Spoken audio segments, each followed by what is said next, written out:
ਵਾਹਿਗੁਰੂ ਵਾਹਿਗੁਰੂ ਵਾਹਿਗੁਰੂ ਵਾਹਿਗੁਰੂ ਵਾਹਿਗੁਰੂ ਵਾਹਿਗੁਰੂ। ਇੱਕ ਓੰਕਾਰ ਸਤਨਾਮ ਕਰਤਾ ਪੁਰਖ ਨਿਰਭਉ ਨਿਰਵੈਰ ਅਕਾਲ ਮੂਰਤ ਅਜੂਨੀ ਸੈਭੰ ਗੁਰ ਪ੍ਰਸਾਦ। ਜੇਤਾ ਸਮੁੰਦ ਸਾਗਰ ਨੀਰ ਭਰਿਆ ਤੇਤੇ ਔਗਣ ਹਮਾਰੇ ਦਇਆ ਕਰੋ ਕਿਛ ਮਿਹਰ ਭਾਵ ਡੁੱਬਦੇ ਪੱਥਰ ਤਾਰੇ ਜਿਹੜਾ ਅਗਨ ਬਰਾਬਰ ਤਪੈ ਭੀਤਰ ਵਗੈ ਕਾਤੀ ਪ੍ਰਣਬਤ ਨਾਨਕ ਹੁਕਮ ਪਛਾਣੈ ਸੁਖ ਹੋਵੈ ਦਿਨ ਰਾਤੀ ਹਮ ਅਵਗਣ ਭਰੇ ਇਕ ਗੁਣ ਨਾਹੀ ਅੰਮ੍ਰਿਤ ਛਾੜ ਬਿਖੈ ਬਿਖ ਖਾਹੀ ਮਾਇਆ ਮੋਹ ਭਰਮ ਪੈ ਭੁਲੇ ਸੁਤ ਦਾਰਾ ਸਿਉ ਪ੍ਰੀਤ ਲਗਾਈ ਇਕ ਉੱਤਮ ਪੰਥ ਸੁਣਿਓ ਗੁਰ ਸੰਗਤ ਤਹਿ ਮਿਲੰਤ ਜਮ ਤਰਾਸ ਮਿਟਾਈ ਇਕ ਅਰਦਾਸ ਪਾਠ ਕੀਰਤ ਕੀ ਗੁਰ ਰਾਮਦਾਸ ਰਾਖੋ ਸ਼ਰਨਾਈ ਬਾਣੀ ਗੁਰੂ ਗੁਰੂ ਹੈ ਬਾਣੀ ਵਿੱਚ ਬਾਣੀ ਅੰਮ੍ਰਿਤ ਸਾਰੇ ਗੁਰਬਾਣੀ ਕਹੈ ਸੇਵਕ ਜਨ ਮਾਨੈ ਪ੍ਰਤੱਖ ਗੁਰੂ ਨਿਸਤਾਰੇ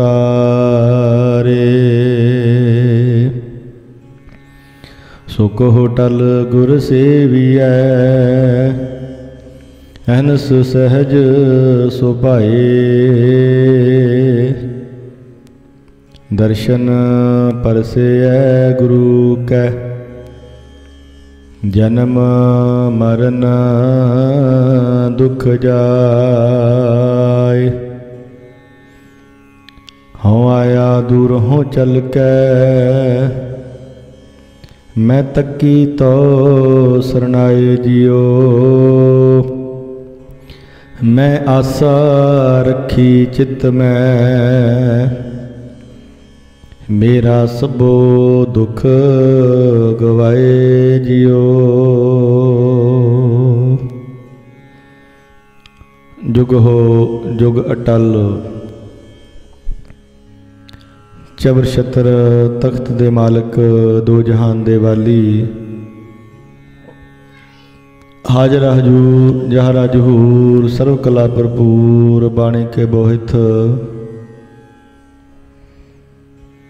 ਕਲਯੁਗ ਦੇ ਤਾਰਨਹਾਰ ਗੁਰਤਾ ਗੱਦੀ ਤੇ ਬਿਰਾਜਮਾਨ ਧੰਨ ਧੰਨ ਸਾਹਿਬ ਸ੍ਰੀ ਗੁਰੂ ਗ੍ਰੰਥ ਸਾਹਿਬ ਮਹਾਰਾਜ ਜੀ ਦੀ ਪਾਵਨ ਪਵਿੱਤਰ ਹਜ਼ੂਰੀ ਦੇ ਅੰਦਰ ਜੁੜ ਬੈਠੇ ਗੁਰੂ ਰੂਪ ਗੁਰੂ ਪਿਆਰੀ ਗੁਰੂ ਸਵਾਰੀ ਸਾਧ ਸੰਗਤ ਜੀ ਬੜੇ ਹੀ ਵੱਡੇ ਭਾਗਾਂ ਵਾਲੇ ਹੋ। ਨਿਤਾ ਪ੍ਰਤੀ ਗੁਰੂ ਘਰ ਦੀ ਹਾਜ਼ਰੀ ਭਰਦੇ ਹੋ, ਗੁਰਬਾਣੀ ਨੂੰ ਸੁਣ ਕੇ ਗੁਰੂ ਦੀ ਸੇਵਾ ਕਰਕੇ ਸਤਿਗੁਰਾਂ ਜੀ ਦੇ ਪਾਵਨ ਬਚਨਾਂ ਨੂੰ ਆਪਣੇ ਹਿਰਦੇ ਦੇ ਅੰਦਰ ਵਸਾਉਣ ਦਾ ਆਪਾਂ ਸਾਰੇ ਹੀ ਯਤਨ ਕਰਦੇ ਹਾਂ। ਸਤਿਗੁਰ ਸੱਚੇ ਪਾਤਸ਼ਾਹ ਜੀ ਪਾਵਨ ਬਾਣੀ ਦੇ ਅੰਦਰ ਸਮਝਾਉਂਦੇ ਨੇ, ਰੰਗ ਲਾਗਤ ਲਾਗਤ ਲਾਗਤ ਹੈ। ਨਾਮ ਦਾ ਰੰਗ ਸਤ ਸੰਗਤ ਜੀ ਲੱਗਦਿਆਂ ਲੱਗਦਿਆਂ ਲੱਗ ਹੀ ਜਾਂਦਾ ਹੈ ਜਦੋਂ ਆਪਾਂ ਯਤਨ ਕਰਦੇ ਹਾਂ। ਜਿਵੇਂ ਪਹਿਲੇ ਸਮਿਆਂ ਦੇ ਵਿੱਚ ਸਾਧ ਸੰਗਤ ਜੀ ਖੂਹ ਤੋਂ ਪਾਣੀ ਭਰਦੇ ਸੀ ਨਾ ਆਪਾਂ, ਤੇ ਜਿਸ ਜਗ੍ਹਾ ਤੇ ਸਾਧ ਸੰਗਤ ਜੀ ਜਿਹੜੀ ਰੱਸੀ ਸੀ ਉਹ ਘਿਸਰਦੀ ਸੀ ਤੇ ਉੱਥੇ ਨਿਸ਼ਾਨ ਪੈ ਜਾਂਦਾ ਸੀ ਰੱਸੀ ਦਾ। ਇਸੇ ਤਰ੍ਹਾਂ ਹੀ ਜਦੋਂ ਆਪਾਂ ਬਾਰ-ਬਾਰ ਗੁਰਬਾਣੀ ਨੂੰ ਸੁਣਦੇ ਹਾਂ, ਬਾਰ-ਬਾਰ ਪੜ੍ਹਦੇ ਹਾਂ, ਬਾਰ-ਬਾਰ ਵਿਚਾਰਦੇ ਹਾਂ,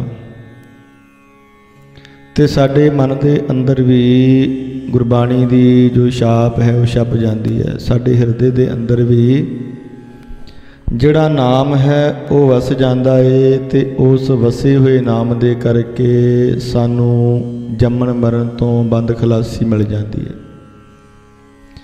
ਸਾਡਾ ਜੰਮਣ ਮਰਨ ਕੱਟਿਆ ਜਾਂਦਾ ਏ। ਸਾਧ ਸੰਗਤ ਜੀ ਆਪਾਂ ਮੁਕਤ ਹੋ ਜਾਂਦੇ ਹਾਂ। ਸਤਿਗੁਰੂ ਜੀ ਫਰਮਾਨ ਕਰਦੇ ਨੇ, ਜੇ ਇੱਕ ਸ਼ਬਦ ਵੀ ਮੇਰੇ ਹਿਰਦੇ ਦੇ ਵਿੱਚ ਪਰਮਾਤਮਾ ਜੀ ਦੇ ਨਾਮ ਦਾ ਵਸ ਗਿਆ ਤੇ ਫਿਰ ਦੁਬਾਰਾ ਜਨਮ ਦੇ ਵਿੱਚ ਨਹੀਂ ਆਵਾਂਗੇ। ਇਸ ਕਰਕੇ ਉਸ ਗੁਰਬਾਣੀ ਨੂੰ ਆਪਣੇ ਹਿਰਦੇ ਦੇ ਵਿੱਚ ਵਸਾਉਣ ਦੇ ਲਈ ਆਪਾਂ ਰੋਜ਼ਾਨਾ ਹੀ ਗੁਰੂ ਘਰ ਆ ਕੇ ਯਤਨ ਕਰਦੇ ਹਾਂ। ਬਾਣੀ ਨੂੰ ਸੁਣਦੇ ਹਾਂ, ਬਾਣੀ ਨੂੰ ਪੜ੍ਹਦੇ ਹਾਂ, ਬਾਣੀ ਨੂੰ ਵਿਚਾਰਦੇ ਹਾਂ। ਸਤ ਸੰਗਤ ਜੀ ਅੰਮ੍ਰਿਤ ਵੇਲੇ ਦੇ ਦੀਵਾਨ ਸਜੇ ਨੇ। ਅੰਮ੍ਰਿਤ ਵੇਲੇ ਦੀਆਂ ਬਾਣੀਆਂ ਦੇ ਜਾਪ ਹੋਏ ਨੇ ਨਿਤਾ ਪ੍ਰਤੀ ਦੀ ਤਰ੍ਹਾਂ ਜੋ ਲੜੀਵਾਰ। ਗੁਰਬਾਣੀ ਵਿਚਾਰ ਨੂੰ ਆਪਾਂ ਸਾਰੇ ਹੀ ਰਲ ਮਿਲ ਕਰਕੇ ਸਰਵਣ ਕਰਦੇ ਹਾਂ। ਅੱਜ ਦਾ ਜੋ ਪਾਵਨ ਹੁਕਮਨਾਮਾ ਧੰਨ ਗੁਰੂ ਗ੍ਰੰਥ ਸਾਹਿਬ ਮਹਾਰਾਜ ਜੀ ਨੇ ਸਾਡੇ ਤੇ ਕਿਰਪਾ ਕੀਤੀ ਹੈ, ਉਸ ਦੀ ਵਿਚਾਰ ਨੂੰ ਆਪਾਂ ਸਾਰਿਆਂ ਨੇ ਰਲ ਮਿਲ ਕਰਕੇ ਸਰਵਣ ਕਰਨਾ ਹੈ ਜੀ।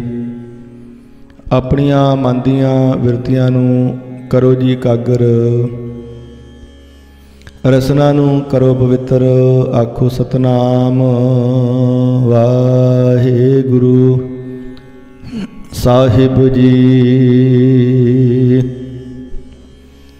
ਦਿਨ ਤੇ ਪਹਿਰ ਪਹਿਰ ਤੇ ਘਰੀਆਂ, ਆਵ ਘਟੈ ਤਨ ਸੀਜੈ। ਕਾਲ ਅਹੇਰੀ ਫਿਰੈ ਬਦਕ ਜਿਉ, ਕਹੋ ਕਵਨ ਬਿਦ ਕੀਜੈ।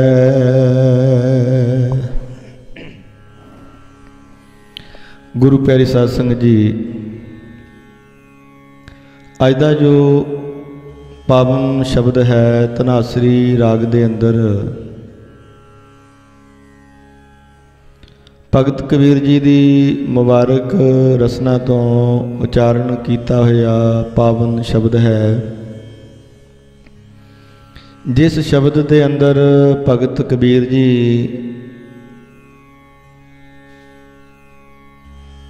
ਇਨਸਾਨ ਜਿਹੜਾ ਇਹ ਮੋਹ ਮਾਇਆ ਦੇ ਵਿੱਚ ਫਸਿਆ ਰਹਿੰਦਾ ਹੈ, ਸਾਧ ਸੰਗਤ ਜੀ ਉਹਦੇ ਬਾਰੇ ਸਮਝਾਉਂਦੇ ਨੇ। ਭਗਤ ਕਬੀਰ ਜੀ ਨੇ ਦੇਖਿਆ ਕਿ ਇੱਕ ਜੀਵ ਜਿਹੜਾ ਹੈ ਬਜ਼ੁਰਗ ਹੋ ਗਿਆ ਸਾਧ ਸੰਗਤ ਜੀ, ਪਰ ਫਿਰ ਵੀ ਉਹ ਜਿਹੜਾ ਹੈ ਮੋਹ ਮਾਇਆ ਦੇ ਵਿੱਚ ਫਸਿਆ ਹੋਇਆ ਹੈ। ਜੀਵ ਸਾਧ ਸੰਗਤ ਜੀ ਮੋਹ ਮਾਇਆ ਦੇ ਵਿੱਚ ਇੰਨਾ ਕੁ ਫਸਿਆ ਹੈ ਕਿ ਇਸ ਮੋਹ ਮਾਇਆ ਤੋਂ ਬਾਹਰ ਨਿਕਲਣ ਦਾ ਯਤਨ ਹੀ ਨਹੀਂ ਕਰਦਾ। ਤੇ ਪਾਤਸ਼ਾਹ ਜੀ ਫਰਮਾਨ ਕਰਦੇ ਨੇ, ਜਿਹੜਾ ਮੋਹ ਦਾ ਚਿੱਕੜ ਹੈ ਨਾ ਸਾਧ ਸੰਗਤ ਜੀ, ਇਹਦੇ ਵਿੱਚ ਫਸਣਾ ਤੇ ਬੜਾ ਔਖਾ ਹੈ। ਕਿਉਂਕਿ ਜਿਹੜੀ ਚੀਜ਼ ਸਾਨੂੰ ਚੰਗੀ ਲੱਗਦੀ ਹੈ ਆਪਾਂ ਉਹਦੇ ਮੋਹ ਦੇ ਵਿੱਚ ਫਸਦੇ ਜਾਂਦੇ ਹਾਂ, ਪਰ ਉਸ ਮੋਹ ਦੇ ਵਿੱਚੋਂ ਫਿਰ ਨਿਕਲਣਾ ਬੜਾ ਔਖਾ ਹੈ। ਪਾਤਸ਼ਾਹ ਜੀ ਫਰਮਾਨ ਕਰਦੇ ਨੇ, ਇਹ ਇੱਕ ਚਿੱਕੜ ਦੀ ਤਰ੍ਹਾਂ ਦਲਦਲ ਦੀ ਤਰ੍ਹਾਂ ਹੈ।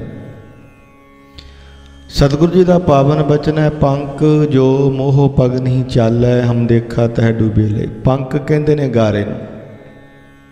ਆਪਾਂ ਰੋਜ਼ ਰਹਿਰਾਸ ਸਾਹਿਬ ਜੀ ਦੇ ਪਾਠ ਦੇ ਅੰਦਰ ਇਸ ਸ਼ਬਦ ਨੂੰ ਪੜ੍ਹਦੇ ਹਾਂ, ਪੰਕ ਜੋ ਮੋਹ। ਮੋਹ ਦੇ ਚਿੱਕੜ ਦੇ ਵਿੱਚ ਜਿਹੜੇ ਫਸੇ ਹੋਏ ਨੇ ਸਾਧ ਸੰਗਤ ਜੀ, ਤੇ ਜਿਹੜੇ ਮੋਹ ਦੇ ਚਿੱਕੜ ਦੇ ਵਿੱਚ ਫਸ ਜਾਂਦੇ ਨੇ, ਪੰਕ ਜੋ ਮੋਹ ਪੱਗ ਨਹੀਂ ਚੱਲ, ਇੱਕ ਵੀ ਪੈਰ ਨਹੀਂ ਪੁੱਟਿਆ ਜਾਂਦਾ ਉਹਨਾਂ ਤੋਂ ਅੱਗੇ ਸਾਧ ਸੰਗਤ ਜੀ। ਹਮ ਦੇਖਾ ਤਹਿ ਡੂਬੀ ਅਲੇ, ਪਾਤਸ਼ਾਹ ਜੀ ਸਮਝਾਉਂਦੇ ਨੇ, ਅਸੀਂ ਦੇਖੇ ਨੇ ਜਿਹੜੇ ਮੋਹ ਦੇ ਚਿੱਕੜ ਦੇ ਵਿੱਚ ਫਸੇ ਹੋਏ ਨੇ, ਉਹਨਾਂ ਦੇ ਕੋਲੋਂ ਇੱਕ ਕਦਮ ਵੀ ਅੱਗੇ ਨਹੀਂ ਪੁੱਟਿਆ ਜਾਂਦਾ। ਉੱਥੇ ਕੀ ਸਾਧ ਸੰਗਤ ਜੀ ਡੁੱਬ ਜਾਂਦੇ ਨੇ। ਜਿਵੇਂ ਆਪਾਂ ਦੇਖਿਆ ਨਾ, ਜਦੋਂ ਇਨਸਾਨ ਕੋਈ ਦਲਦਲ ਦੇ ਵਿੱਚ ਡਿੱਗ ਪਵੇ ਤੇ ਉਹਦੇ ਕੋਲੋਂ ਫਿਰ ਤੁਰਿਆ ਨਹੀਂ ਜਾਂਦਾ। ਜਿੰਨਾ ਬਾਹਰ ਨਿਕਲਣ ਦੀ ਕੋਸ਼ਿਸ਼ ਕਰਦਾ ਏ, ਓਨਾ ਹੀ ਸਾਧ ਸੰਗਤ ਜੀ ਦਲਦਲ ਦੇ ਵਿੱਚ ਅੰਦਰ ਧੱਸਦਾ ਜਾਂਦਾ ਹੈ। ਤੇ ਇੱਕ ਸਮਾਂ ਐਸਾ ਆਉਂਦਾ ਹੈ ਕਿ ਦਲਦਲ ਦੇ ਵਿੱਚ ਡੁੱਬ ਹੀ ਜਾਂਦਾ ਹੈ ਸਾਧ ਸੰਗਤ ਜੀ। ਇਸੇ ਤਰ੍ਹਾਂ ਹੀ ਮੋਹ ਦੀ ਦਲਦਲ ਹੈ। ਜਿੰਨਾ ਇਹਦੇ ਵਿੱਚ ਆਪਾਂ ਰਵਾਂਗੇ ਮੋਹ ਦੀ ਦਲਦਲ ਦੇ ਵਿੱਚ, ਉਹਨਾਂ ਵਿੱਚ ਸਾਧ ਸੰਗਤ ਜੀ ਡੁੱਬੀ ਜਾਵਾਂਗੇ ਤੇ ਇੱਕ ਦਿਨ ਡੁੱਬ ਕੇ ਮਰ ਜਾਵਾਂਗੇ। ਇਸ ਕਰਕੇ ਜੀਵ ਮੋਹ ਦੀ ਦਲਦਲ ਦੇ ਵਿੱਚ ਫਸ ਤਾਂ ਜਾਂਦਾ ਹੈ ਸਾਧ ਸੰਗਤ ਜੀ, ਪਰ ਨਿਕਲਣਾ ਬੜਾ ਔਖਾ ਹੈ। ਫਿਰ ਗੁਰੂ ਦੇ ਉਪਦੇਸ਼ ਤੋਂ ਬਿਨਾਂ ਇਸ ਮੋਹ ਦੇ ਚਿੱਕੜ ਦੇ ਵਿੱਚੋਂ ਇਨਸਾਨ ਨਿਕਲ ਨਹੀਂ ਸਕਦਾ। ਭਗਤ ਕਬੀਰ ਜੀ ਨੇ ਦੇਖਿਆ ਕਿ ਇੱਕ ਬਜ਼ੁਰਗ ਮੋਹ ਦੇ ਚਿੱਕੜ ਦੇ ਵਿੱਚ ਫਸਿਆ ਹੋਇਆ ਹੈ, ਪਦਾਰਥਾਂ ਦੇ ਮੋਹ ਮਮਤਾ ਦੇ ਵਿੱਚ ਫਸਿਆ ਹੋਇਆ ਹੈ। ਤੇ ਉਹਦੇ ਵੱਲ ਦੇਖ ਕੇ ਭਗਤ ਕਬੀਰ ਜੀ ਨੇ ਇਸ ਸ਼ਬਦ ਨੂੰ ਉਚਾਰਨ ਕੀਤਾ, ਦਿਨ ਤੇ ਪਹਿਰ, ਪਹਿਰ ਤੇ ਘੜੀਆਂ। ਜਿਵੇਂ ਸਾਧ ਸੰਗਤ ਜਿਹੜਾ ਦਿਨ ਹੈ ਨਾ, ਇਹ ਘੜੀਆਂ ਤੋਂ ਪਹਿਰ, ਪਹਿਰ ਤੋਂ ਦਿਨ ਹੁੰਦੇ ਨੇ। ਪਹਿਲਾਂ ਘੜੀਆਂ ਹੁੰਦੀਆਂ ਨੇ, ਫਿਰ ਘੜੀਆਂ ਤੋਂ ਪਹਿਰ ਬਣਦਾ ਹੈ, 3 ਘੰਟੇ ਦਾ ਪਹਿਰ ਹੈ। ਫਿਰ ਪਹਿਰ ਤੋਂ ਸਾਧ ਸੰਗਤ ਜੀ ਦਿਨ ਬਣਦੇ ਨੇ। 8 ਪਹਿਰ ਦਿਨ ਤੇ ਰਾਤ ਦੇ ਹੁੰਦੇ ਨੇ। ਇਹਦੇ ਤੋਂ ਦਿਨ ਬਣਦਾ ਹੈ ਸਾਧ ਸੰਗਤ ਜੀ। ਪਾਤਸ਼ਾਹ ਜੀ ਫਰਮਾਨ ਕਰਦੇ ਨੇ, ਦਿਨ ਤੇ ਪਹਿਰ, ਪਹਿਰ ਤੇ ਘੜੀਆਂ, ਆਪ ਘਟੈ ਤਨ ਸੀਜੈ। ਜਿਵੇਂ ਜਿਵੇਂ ਸਾਧ ਸੰਗਤ ਜੀ ਦਿਨ ਲੰਘਦਾ ਹੈ ਨਾ, ਹੌਲੀ ਹੌਲੀ ਹੌਲੀ ਕਰਦਿਆਂ ਜਿਹੜਾ ਦਿਨ ਚੜ੍ਹਿਆ ਹੈ ਉਹ ਖਤਮ ਹੋ ਜਾਂਦਾ ਹੈ, ਤੇ ਆਖਰਕਾਰ ਚੜ੍ਹਿਆ ਹੋਇਆ ਦਿਨ ਡੁੱਬ ਜਾਂਦਾ ਹੈ ਸਾਧ ਸੰਗਤ ਜੀ, ਤੇ ਰਾਤ ਪੈ ਜਾਂਦੀ ਹੈ।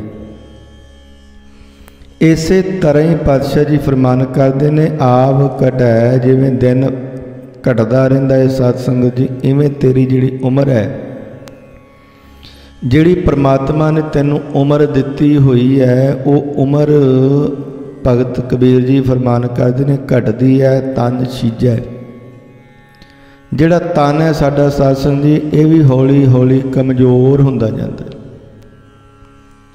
ਬਚਪਨ ਦੇ ਵਿੱਚ ਸਰੀਰ ਹੋਰ ਹੁੰਦਾ ਹੈ ਸਾਧ ਸੰਗਤ ਜੀ, ਜਦੋਂ ਜਵਾਨ ਹੋ ਜਾਂਦਾ ਹੈ ਉਦੋਂ ਸਰੀਰ ਹੋਰ ਹੁੰਦਾ ਹੈ, ਬੜੀ ਤਾਕਤ ਹੁੰਦੀ ਹੈ ਸਰੀਰ ਦੇ ਵਿੱਚ, ਹਰ ਕੰਮ ਬੜੀ ਫੁਰਤੀ ਦੇ ਨਾਲ ਕਰ ਲੈਂਦਾ ਹੈ। ਜਿਵੇਂ ਜਿਵੇਂ ਉਮਰ ਘਟਦੀ ਹੈ ਉਵੇਂ ਉਵੇਂ ਸਾਧ ਸੰਗਤ ਜੀ ਜਿਹੜਾ ਸਰੀਰ ਹੈ ਨਾ, ਇਹ ਵੀ ਕਮਜ਼ੋਰ ਹੁੰਦਾ ਜਾਂਦਾ ਹੈ। ਤੇ ਇੱਕ ਸਮਾਂ ਫਿਰ ਐਸਾ ਆਉਂਦਾ ਹੈ, ਕਾਲ ਅਹੇਰੀ ਫਿਰੈ ਬੱਧਕ ਜੋ, ਕਹੋ ਕਵਨ ਬਿਧ ਕੀਜੈ। ਭਗਤ ਜੀ ਫਰਮਾਨ ਕਰਦੇ ਨੇ, ਜਿਹੜਾ ਮੌਤ ਰੂਪੀ ਸ਼ਿਕਾਰੀ ਹੈ, ਉਹ ਸਾਧ ਸੰਗਤ ਜੀ ਸਾਡੇ ਮੋਢਿਆਂ ਦੇ ਉੱਤੇ ਬੈਠਾ ਹੋਇਆ ਹੈ। ਜਿਵੇਂ ਸ਼ਿਕਾਰੀ ਆਪਣੇ ਸ਼ਿਕਾਰ ਨੂੰ ਲੱਭਦਾ ਫਿਰਦਾ ਹੈ ਨਾ ਸਾਧ ਸੰਗਤ ਜੀ, ਜਿੱਥੇ ਕੋ ਨੂੰ ਸ਼ਿਕਾਰ ਮਿਲਦਾ ਹੈ ਉੱਥੇ ਇੱਕ ਜਾਲ ਲਾ ਕੇ ਤੇ ਫਿਰ ਸ਼ਿਕਾਰ ਫਸਣ ਦੀ ਉਡੀਕ ਕਰਦਾ ਹੈ। ਜਿਵੇਂ ਸ਼ਿਕਾਰੀ ਜਾਲ ਲਾਉਂਦਾ ਹੈ ਪਹਿਲਾਂ, ਫਿਰ ਉਹਦੇ ਵਿੱਚ ਚੋਗਾ ਪਾ ਦਿੰਦਾ ਹੈ ਤੇ ਫਿਰ ਬੈਠ ਜਾਂਦਾ ਹੈ, ਉਡੀਕ ਕਰਦਾ ਹੈ ਕਿ ਕਦੋਂ ਸ਼ਿਕਾਰ ਆਵੇ ਤੇ ਮੈਂ ਇਹਨੂੰ ਫੜ ਲਵਾਂ। ਤੇ ਜਦੋਂ ਸ਼ਿਕਾਰ ਆਉਂਦਾ ਹੈ ਸਾਧ ਸੰਗਤ ਜੀ, ਚੋਗਾ ਖਾਂਦਾ ਹੈ ਤੇ ਫਿਰ ਸ਼ਿਕਾਰੀ ਹੈ ਜਾਲ ਨੂੰ ਖਿੱਚ ਲੈਂਦਾ ਹੈ ਤੇ ਜਿਹੜਾ ਸ਼ਿਕਾਰ ਹੈ ਉਹ ਜਾਲ ਦੇ ਵਿੱਚ ਫਸ ਜਾਂਦਾ ਹੈ। इसे तरह ही पातशाह जी फरमान करते हैं, मौत रूपी जिहड़ा शिकारी है ना, उन्हें बद्धक भाव के शिकारी की तरह अपना जाल लाया होया साध संगत जी। ते जदों जिहदा समा आ जाना है, भाव के जदों जिहदी मौत आनी है साध संगत जी, क्योंकि मौत रूपी शिकारी साडे मोढियां ते बैठा होया, किते उन्हें दूरों नहीं आना, वो हर वेले साडे कोल ही है मौत रूपी शिकारी। जदों साडी मौत का समा आ जाना है, उन्हें जाल खिंच लेना है साध संगत जी, ते साडे स्वासां की जिहड़ी तंद है टुट जानी है, ते इंसान ने खत्म हो जाना। ते भगत जी फरमान करते हैं, जदों मौत रूपी शिकारी तैनूं लभदा फिरदा है, जदों तैनूं अपने जाल दे विच फसा लेना है, कहो कवन विध कीजै दस, उस वेले तू की करेंगा, किहड़ा तरीका जमाएगा। क्योंकि उदों फिर साध संगत जी कोई भी साडा तरीका जिहड़ा है वो कामयाब नहीं हुंदा, क्योंकि उस वेले फिर साडे कोल समा नहीं हुंदा। हुण साडे कोल समा है, इस करके धन गुरु तेग बहादुर महाराज जी सानूं समझाउंदे ने, चेतना है तो चेत लै निस दिन मैं प्राणी, छिन छिन औद बिहात है फूटे घट ज्यों पानी, हर गुण काहे ना गावही मूर्ख ज्ञाना, झूठे लालच लाग कै नै मरण पछाना। कि सिमरन करना तो हुणे सिमरन कर लै, क्योंकि तेरे जिहड़े स्वास ने वो हौली हौली घटते जाते हैं। क्यों तू परमात्मा के नाम नूं नहीं जपदा, संसार के झूठे लालचां दे विच लग के तू क्यों मौत नूं भुलाया होया। जदों मौत रूपी शिकारी ने तैनूं आके जकड़ लेना है, फड़ लेना है, उदों दस तू की करेंगा। उदों तेरे कोलों कुछ भी नहीं होना। उस वेले साडे कोल कोई तरीका भी नहीं साध संगत जी लगना, कोई साधन नहीं हो सकता। सो दिन आवन लागा, भगत कबीर जी फरमान करते हैं, वो जिहड़ा तेरा दिन है ना मौत वाला साध संगत जी, जिवें होरनां दे उपर आपां देखदे हां जी किवें इंसान जिहड़ा मरदा है, साध संगत जी आपां मरदिआं नूं कईआं नूं देखिआ होवे। ते भगत जी कहते हैं, वो जिहड़ा दिन तू लोकां दे उत्ते देखदा है ना, वो दिन तेरे ते भी आउण वाला है, वो समा तेरे ते भी आउण वाला है। तू भी संसार नूं छड्ड के चले जाना है। मात पिता भाई सुत बनता, कहो हो कोऊ है काका, मात पिता माता पिता भाई भा भरा सुत पुत्र बनता घर वाली। कोऊ है काका, भगत कबीर जी कहते हैं, जदों मौत वाला समा तेरे कोल आउणा है ना, उदों फिर कोई भी तेरा नहीं होवेगा। जिन्ना चिर जिउंदे आ साध संगत जी, उन्ना चिर ही साडे ने। जदों इंसान चले जाता है, फिर उस तो बाद दे विच कोई भी किसी का नहीं है। भाव के उस वेले फिर कोई भी तेरी सहायता नहीं कर सकता साध संगत जी। भगत जी फरमान सतगुरु जी बाणी दे अंदर फरमान करते हैं, तन ते प्राण होत जब न्यारे, टेरत प्रेत पुकार। जदों साध संगत जी तन दे विचों प्राण वखरे हो जाते हैं, उस वेले फिर की आखते ने कि ये प्रेत बन गया, भूत बन गया। आद करी को नह राखै घर ते देत निकार। फिर साध संगत जी अद्धी घड़ी भी कोई नहीं रखता सानू, फिर घर तो बाहर कढ़ण की गल हुंदी है। रिश्तेदार भी आके पुछते हैं कि कदों लैके जाना है, आंढ गवांढ भी पुछते हैं कदों लैके जाना है, नाल जाना है। उदों फिर साध संगत जी कोई भी किसी का नहीं हुंदा। भगत जी कहते हैं, माता पिता भैन भरा पुत्र घर वाली, उदों दस तेरा कौन होवेगा? कोई भी नहीं साध संगत जी तेरा होवेगा, क्योंकि सारियां नहीं तैनूं छड्ड के ते परे खलो जाना। आपां देखदे ही हां, मरिया होया इंसान वखरा पिया हुंदा है साध संगत जी, जिहड़े कोल हो के वेंदे ने जदों जिउंदा हुंदा है, जदों मर जांदा है ते परे हो के खड़ जांदे ने। कोई घर तो बाहर खड़िया हुंदा, उड़ीक करदे ने कि कदों लैके जाण ते असीं इहदे मगर जाइए ते काम मुक्के। कोई भी नहीं किसी का। जब लग जोत काया मैं बरतै, आपा पशु ना बूझै। विश्राम दे के भगत कबीर जी फिर उच्चारण करते हैं, जिन्ना चिर श्वासां रूपी जोत जिहड़ी तेरे शरीर दे विच जग रही है, उस वेले आपा पशु ना बूझै। पशु की बिरती वाला इंसान अपने आप नूं खोजण की कोशिश ही नहीं करता, अपने आप नूं लभण की कोशिश ही नहीं करता कि असल दे विच मैं हैगा की हाँ। इत्थे सत्संग जी भगत कबीर जी आखदे ने कि ये पशु बिरती वाला इंसान है, जिहड़ा नाम नहीं ना जपदा, ਉਹਦੀ ਬਿਰਤੀ ਸਤਸੰਗ ਜੀ ਪਸ਼ੂਆਂ ਵਰਗੀ ਹੈ। ਕਿਉਂਕਿ ਪੇਟ ਭਰਿਓ ਪਸ਼ੂਆ ਜੀ ਸੋਇਓ ਮਾਨੁਖ ਜਨਮ ਤੇ ਹਾਰਿਓ। ਜਿਵੇਂ ਪੇਟ ਭਰ ਕੇ ਸਤਸੰਗ ਜੀ ਪਸ਼ੂ ਨਹੀਂ ਸੌ ਜਾਂਦਾ, ਉਹ ਸਾਰੀ ਦਿਹਾੜੀ ਭੋਜਨ ਦੀ ਭਾਲ ਦੇ ਵਿੱਚ ਘੁੰਮਦਾ ਰਹਿੰਦਾ। ਜਦੋਂ ਭੋਜਨ ਮਿਲ ਗਿਆ ਤੇ ਛਕ ਕੇ ਤੇ ਫਿਰ ਇੱਕ ਜਗ੍ਹਾ ਤੇ ਜਾ ਕੇ ਬਹਿ ਜਾਂਦਾ ਹੈ। ਇਨਸਾਨ ਦੀ ਬਿਰਤੀ ਵੀ ਕੁਝ ਐਸੀ ਹੈ, ਸਵੇਰੇ ਉੱਠਦਿਆਂ ਤਿਆਰ ਹੋ ਕੇ ਕੰਮ ਤੇ ਚਲੇ ਗਏ, ਸਾਰੀ ਦਿਹਾੜੀ ਕੰਮ ਕੀਤਾ, ਸ਼ਾਮ ਨੂੰ ਘਰ ਆਏ, ਭੋਜਨ ਪ੍ਰਸ਼ਾਦਾ ਛਕਿਆ ਤੇ ਫਿਰ ਸੌਂ ਗਏ। ਰਾਤ ਸੌਂ ਕੇ ਤੇ ਦਿਨ ਕੰਮ ਕਰਕੇ ਲੰਘਾ ਦਿੱਤੀ ਸਾਧ ਸੰਗਤ ਜੀ। ਤੇ ਪਾਤਸ਼ਾਹ ਜੀ ਫਰਮਾਨ ਕਰਦੇ ਨੇ, ਤੇਰੇ ਵਿੱਚ ਤੇ ਫਿਰ ਪਸ਼ੂ ਦੇ ਵਿੱਚ ਕੋਈ ਬਹੁਤਾ ਫਰਕ ਨਹੀਂ ਹੈ। ਕਿਉਂਕਿ ਪਸ਼ੂ ਵੀ ਭੋਜਨ ਦੀ ਭਾਲ ਦੇ ਵਿੱਚ ਲੱਗਾ ਰਹਿੰਦਾ ਹੈ ਤੇ ਤੂੰ ਵੀ ਸਾਰਾ ਦਿਨ ਭੋਜਨ ਦੀ ਭਾਲ ਦੇ ਵਿੱਚ ਹੀ ਬਤੀਤ ਕਰ ਦਿੰਦਾ ਹੈ। ਰਾਤ ਨੂੰ ਭੋਜਨ ਕੀਤਾ, ਪ੍ਰਸ਼ਾਦਾ ਛਕਿਆ ਤੇ ਸੌਂ ਗਿਆ। ਕੇਵਲ ਤੇ ਕੇਵਲ ਪਰਮਾਤਮਾ ਜੀ ਦੇ ਨਾਮ ਨੂੰ ਜਪ ਕੇ ਹੀ ਤੇਰੀ ਜਿਹੜੀ ਪਸ਼ੂ ਬਿਰਤੀ ਹੈ ਉਹ ਖਤਮ ਹੋ ਸਕਦੀ ਹੈ। ਤੂੰ ਪਸ਼ੂਆਂ ਤੋਂ ਇਨਸਾਨ ਬਣ ਸਕਦਾ ਹੈ। ਇਸੇ ਕਰਕੇ ਪਾਤਸ਼ਾਹ ਜੀ ਕਹਿੰਦੇ ਨੇ, ਕਰਤੂਤ ਪਸ਼ੂ ਕੀ ਮਾਨਸ ਜਾਤ। ਕਰਮ ਤੇਰੇ ਪਸ਼ੂਆਂ ਵਾਲੇ ਨੇ, ਜਾਤ ਭਾਵੇਂ ਤੇਰੀ ਇਨਸਾਨਾਂ ਵਾਲੀ ਹੈ, ਪਰ ਕਰਮ ਤੇਰੇ ਜਿਹੜੇ ਉਹ ਪਸ਼ੂਆਂ ਵਾਲੇ ਨੇ। ਕਿਉਂਕਿ ਜਿੰਨਾ ਚਿਰ ਤੇਰੇ ਅੰਦਰ ਜੋਤ ਜਗਦੀ ਹੈ ਪਰਮਾਤਮਾ ਦੀ, ਤੂੰ ਆਪਣੇ ਆਪ ਨੂੰ ਲੱਭਣ ਦਾ ਯਤਨ ਹੀ ਨਹੀਂ ਕੀਤਾ ਕਿ ਅਸਲ ਦੇ ਵਿੱਚ ਮੈਂ ਹੈਗਾ ਕੀ ਹਾਂ। ਬਸ ਸੰਸਾਰ ਦੇ ਵਿੱਚ ਦੌੜ ਦੇ ਵਿੱਚ ਹੀ ਲੱਗਾ ਰਿਹਾ, ਮੋਹ ਮਾਇਆ ਦੇ ਵਿੱਚ ਹੀ ਫਸਿਆ ਰਿਹਾ।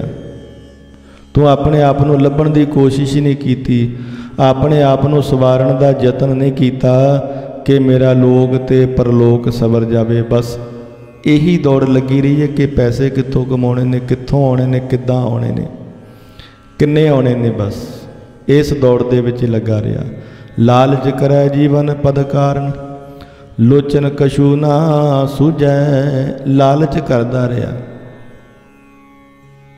ਸਤਸੰਗ ਜੀ। ਆਪਾਂ ਹਰੇਕ ਚੀਜ਼ ਦਾ ਲਾਲਚ ਕਰਦੇ ਹਾਂ। ਬੁਢਾਪਾ ਹੋ ਜਾਵੇ ਫਿਰ ਵੀ ਲਾਲਚ ਕਰਦੇ ਹਾਂ ਆਪਾਂ, ਦਿਖਦਾ ਨਾ ਵੀ ਹੋਵੇ ਨਾ ਫਿਰ ਵੀ। ਸਤਸੰਗ ਜੀ ਬੁਢਾਪੇ ਦੇ ਵਿੱਚ ਦੇਖਣ ਦੇ ਲਈ ਆਪਾਂ ਬੜਾ ਯਤਨ ਕਰਦੇ ਹਾਂ। ਅੱਖਾਂ ਦੇ ਵਿੱਚ ਆਪਾਂ ਦਾਰੂ ਪਾਉਂਦੇ ਹਾਂ, ਕੋਈ ਦਵਾਈ ਪਾਉਂਦੇ ਹਾਂ, ਤਰ੍ਹਾਂ ਤਰ੍ਹਾਂ ਦੀਆਂ ਦਵਾਈਆਂ। ਇੱਕ ਡਾਕਟਰ ਦੇ ਕੋਲੋਂ ਆਰਾਮ ਨਹੀਂ, ਆਪਾਂ ਕਹਿੰਦੇ ਦੂਸਰੇ ਡਾਕਟਰ ਕੋਲ ਜਾ ਕੇ ਦਵਾਈ ਲੈ ਆਈਏ ਕਿ ਬਸ ਕੰਮ ਕਰ ਲਈਏ, ਆ ਵੀ ਕੰਮ ਹੋ ਜਾਵੇ, ਉਹ ਵੀ ਹੋ ਜਾਵੇ, ਇਹ ਵੀ ਕੰਮ ਸਵਾਰ ਦੇਵਾਂ ਮੈਂ ਆਪਣੇ ਪਰਿਵਾਰ ਦਾ, ਆ ਵੀ ਆਪਣੇ ਪਰਿਵਾਰ ਦਾ ਕੰਮ ਸਵਾਰ ਦੇਵਾਂ। ਬਸ ਲਾਲਚ ਲੱਗਾ ਰਹਿੰਦਾ ਸਾਧ ਸੰਗਤ ਜੀ।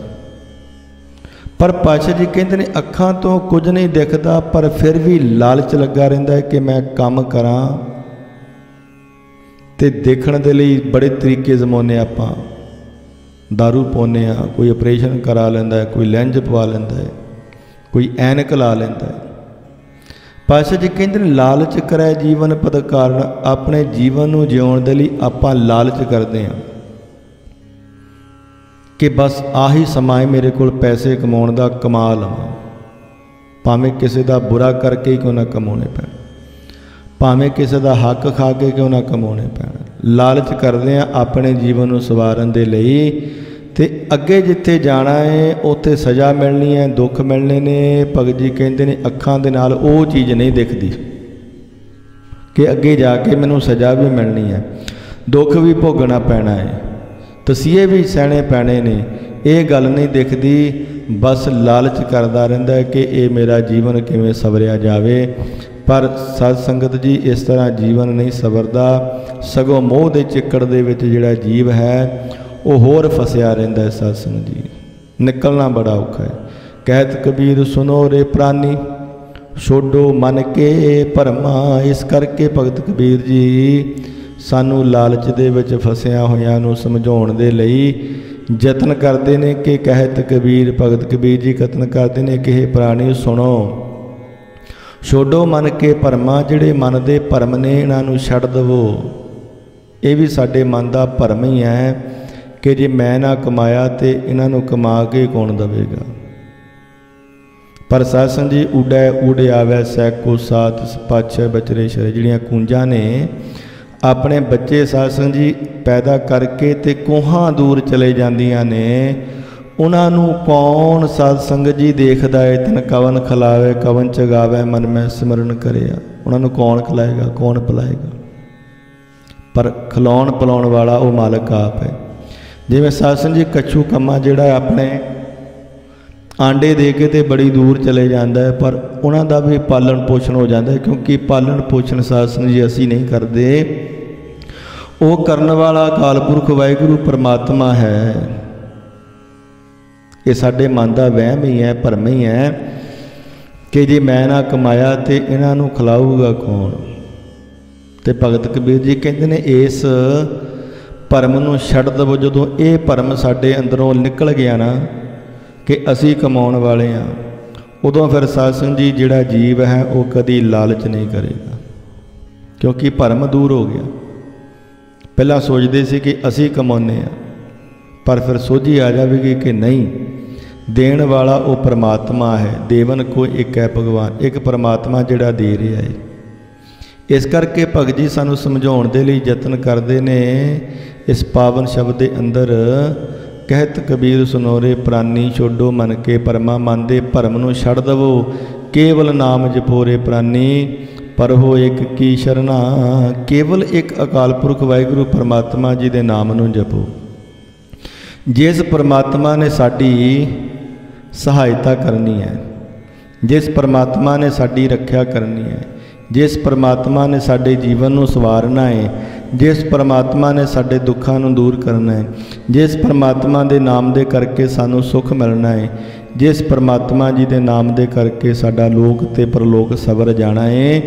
ਭਗਤ ਕਬੀਰ ਜੀ ਫਰਮਾਨ ਕਰਦੇ ਨੇ, ਕੇਵਲ ਨਾਮ ਜਪੋਰੇ ਪ੍ਰਾਨੀ ਕਹੇ ਭਾਈ। ਕੇਵਲ ਹਰ ਵਕਤ ਉਸ ਅਕਾਲ ਪੁਰਖ ਵਾਹਿਗੁਰੂ ਪਰਮਾਤਮਾ ਜੀ ਦਾ ਹੀ ਨਾਮ ਜਪ, ਪਰ ਉਹ ਇੱਕ ਕੀ ਸ਼ਰਨਾ, ਇੱਕ ਅਕਾਲ ਪੁਰਖ ਵਾਹਿਗੁਰੂ ਪਰਮਾਤਮਾ ਜੀ ਦੀ ਸ਼ਰਨ ਦੇ ਵਿੱਚ ਚਲਾ ਜਾ। ਇੱਥੇ ਸਾਧ ਸੰਗਤ ਜੀ ਇੱਕ ਦੀ ਸ਼ਰਨ ਦੇ ਵਿੱਚ ਆਉਣ ਦਾ ਭਗਤ ਕਬੀਰ ਜੀ ਨੇ ਸਾਨੂੰ ਉਪਦੇਸ਼ ਦਿੱਤਾ ਹੈ। ਇੱਕ ਕੌਣ ਹੈ? ਉਹ ਅਕਾਲ ਪੁਰਖ ਵਾਹਿਗੁਰੂ ਪਰਮਾਤਮਾ।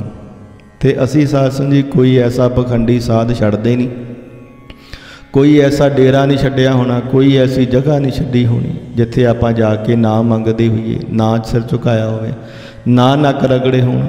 ਪਰ ਸਾਧ ਸੰਗਤ ਜੀ ਗੁਰਬਾਣੀ ਸਾਨੂੰ ਇੱਕ ਦੇ ਨਾਲ ਜੋੜਦੀ ਹੈ ਕਿ ਉਹ ਇੱਕ ਹੀ ਹੈ ਸਾਰੇ ਜੀਵਾਂ ਦਾ ਦਾਤਾ, ਸਭਨਾ ਜੀਆਂ ਕਾ ਇੱਕ ਦਾਤਾ।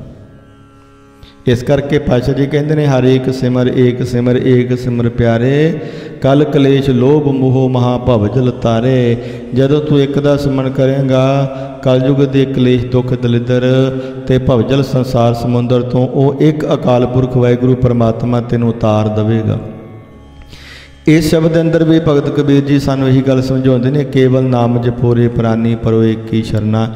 ਇੱਕ ਦੀ ਸ਼ਰਨ ਦੇ ਵਿੱਚ ਚਲੇ ਜਾਓ, ਉਸ ਅਕਾਲ ਪੁਰਖ ਵਾਹਿਗੁਰੂ ਪਰਮਾਤਮਾ ਜੀ ਦੀ ਸ਼ਰਨ ਦੇ ਵਿੱਚ ਚਲੇ ਜਾਵੋ, ਕੇਵਲ ਉਹਦਾ ਨਾਮ ਜਪੋ, ਤੁਹਾਡੇ ਦੁੱਖ ਦਲਿੱਦਰ ਦੂਰ ਹੋ ਜਾਣਗੇ, ਰੋਗ ਖਤਮ ਹੋ ਜਾਣਗੇ, ਮੋਹ ਮਾਇਆ ਤੋਂ ਤੁਸੀਂ ਬਚ ਜਾਓਗੇ। ਇਹ ਜੋ ਸਤਸੰਗ ਜੀ ਅੱਜ ਦੇ ਪਾਵਨ ਸ਼ਬਦ ਦੀ ਵਿਚਾਰ ਨੂੰ ਆਪਾਂ ਸਰਵਣ ਕੀਤਾ ਹੈ, ਸਤਿਗੁਰ ਸੱਚੇ ਪਾਤਸ਼ਾਹ ਜੀ ਕਿਰਪਾ ਕਰਨ, ਇਸੇ ਤਰ੍ਹਾਂ ਹੀ ਸਾਨੂੰ ਨਾਮ ਬਾਣੀ ਦੇ ਨਾਲ ਜੋੜੀ ਰੱਖਣ ਦੀਆਂ ਬੇਨਤੀਆਂ ਪ੍ਰਵਾਨ ਕਰਿਓ ਜੀ। ਭੁੱਲਾਂ ਚੁੱਕਾਂ ਦੀ ਖਿਮਾ ਬੁਲਾਓ ਫਤਿਹ। ਵਾਹਿਗੁਰੂ ਜੀ ਕਾ ਖਾਲਸਾ, ਵਾਹਿਗੁਰੂ ਜੀ ਕੀ ਫਤਿਹ।